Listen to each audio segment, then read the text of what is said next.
All right, vamping for Boil Them Cabbage Down.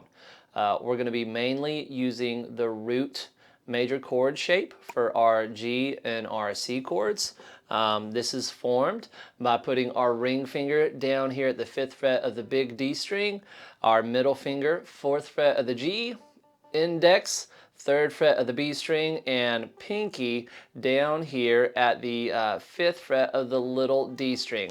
Now when vamping, we're going to be hitting our kind of low string, our bass string, or what we have of a bass on the banjo. And after that, we're going to be doing a 3-note pinch there on the G, B, and little D strings. And when we do that, you can hear it's not sustaining. Right? It's not ringing like that.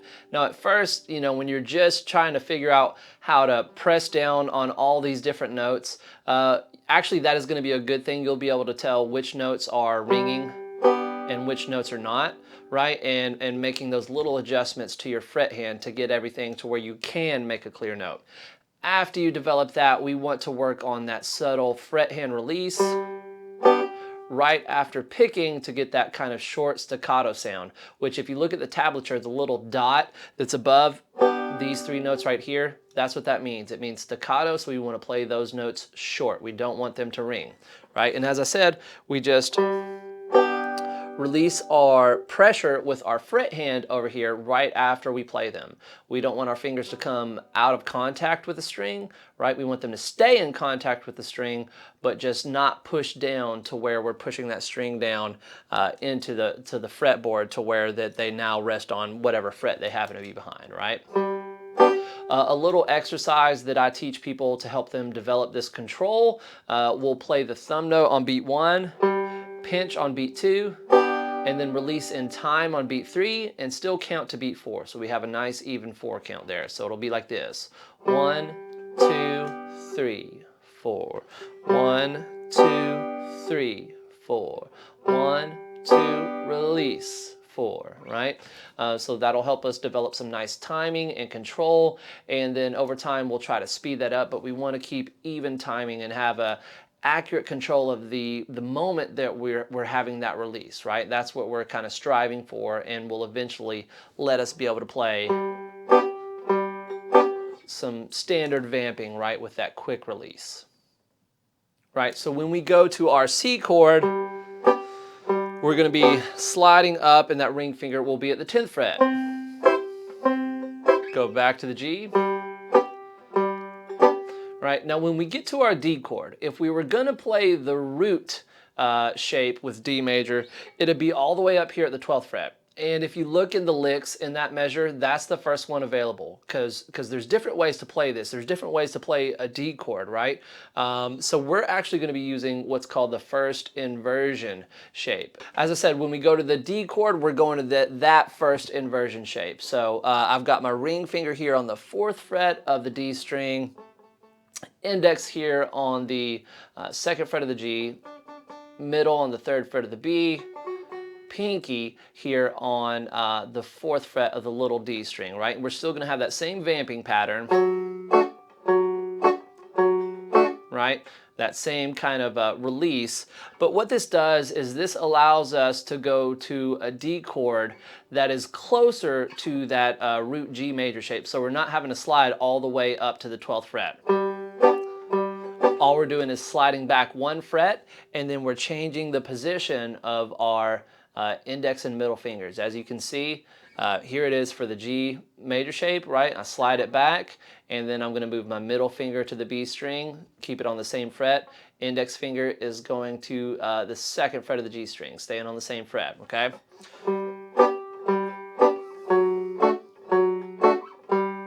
Right? It just allows us to get the chord we want to get without having to move a whole lot. Also, just notice the pattern here. So we've got kind of 2 beats for each chord.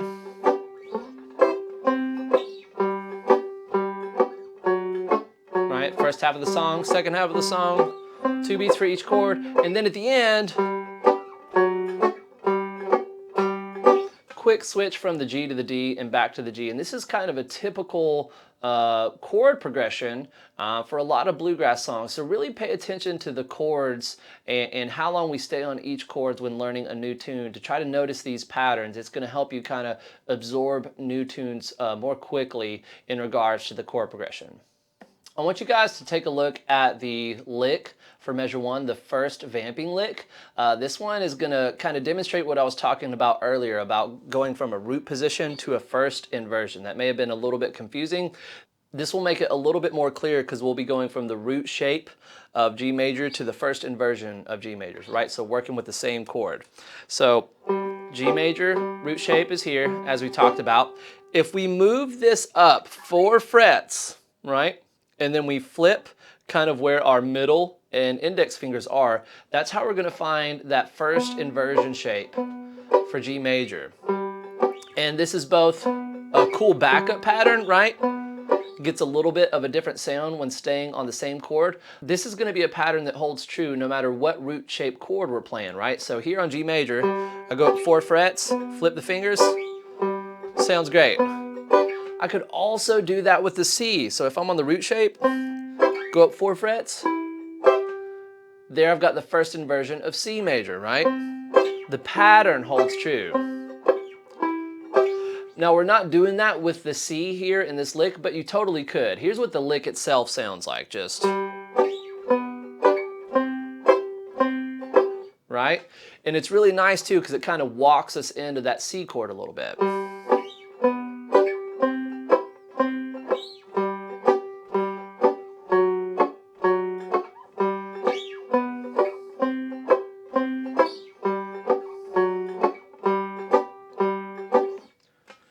Right, it's just a nice little variation to add into your vamping after you get the basics down. Okay, so anytime you're working with a lick, make sure that you use the focus feature to play it and listen to it repeatedly, right? We really want to have it down and play it until it's easy before trying to incorporate it into the actual song. Speaking of which, make sure that when we're working on the basic song itself that you can go from beginning to end a bunch of times. We want to develop endurance and build that consistency. We want to kind of work towards mastery and playing things until they are easy. And we got to do it a bunch, right, to really get them down. Whenever you're playing backup with others in a jam setting, you're going to be playing more backup than lead. So we really want to be able to do this thing for a long time. Little note on hand posture. A lot of the times when doing these bigger chords, I like to actually have my thumb behind the neck, more classical guitar posture.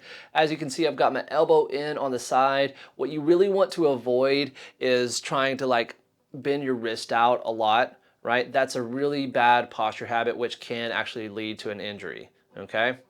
And as you can see, my first finger is kind of more on its side, right? It's not coming in straight like this. A little bit more on its side. That should help you be able to get this with a little bit clearer notes and pressing those fingers down and not having to bend that wrist out to get the notes to sound correctly. And the thumb, also, it's my thumb, you can't see it, but it's not straight up and down, at a little bit of an angle. It's just like wherever, once my elbow kind of falls in naturally to my side, it's kind of where your hand would fall naturally if you've just got a gentle curl to your fingers and the thumb is just following naturally where it would normally sit. Also, it's not bent like this, it's kind of pushed up flat against the back of the neck. You can totally use a more kind of fiddle posture with the thumb on the top, kind of on its side too. We don't want it flat if we're doing this, we want it on its side a little bit. And pinky side of the palm not touching, and a little bit of space kind of between the crook of the thumb and the back of the neck, okay? All right, I hope you guys dig the backup on this. Remember, it is very important to learn this vamping stuff and rolling backup if we're going to be jamming with others, okay? All right, dig in and have fun.